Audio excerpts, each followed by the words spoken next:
Guhuza urwaruka mu ntumbero yo kubumvisha ko bategerezwa kuronka ikibanza mu burongozi nico catumye ActionAid itunganya ikiyago ku bigeme n'abakenyezi bahurikiye mu muco bise Activista.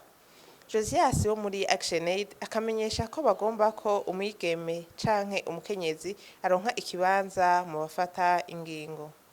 Uno munsi hariho cadre ihuza urwaruka kugira ngo bashobore kuganira ku bijanye n'ico twita leadership féminin.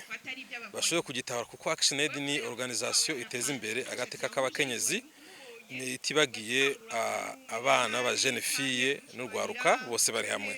Hanini uburongozi buha ikibanza umukenyezi. Nawe Keira Muhoza umwe mu bagize Activista arasigura ico umuntu yotahura havuzwe leadership féminin.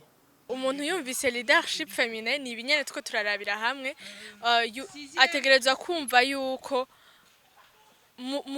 muvyo twabwirizwa gukora byose nk'abarongozi nk'abayobozi hategerezwa kubamwo abantu bose tutavanguye dushingiye kuzuru ku maso ku rukoba canke ngo uwo muntu agendana ubumuga canke leadership féminin ni leadership iri novuga ngo idacagura ariko ni ubuyobozi buvanga budacaguye kandese turi nimboneza kuko umwigeme umufasoni ahabaye arashobora gutegura abana agatunganya umuryango nukuvuga ngo ahubwo twe turi n'abaride barengeje abakenyezi n'abafasoni abigeme n'abafasoni Ako ico kiyago cahuje abigeme n'abakenyezi bimboneza citabwe n'inkumi n'abasore hatibagiwe abagabo n'abagore bava mu makomine yose agize igisagara ca Bujumbura.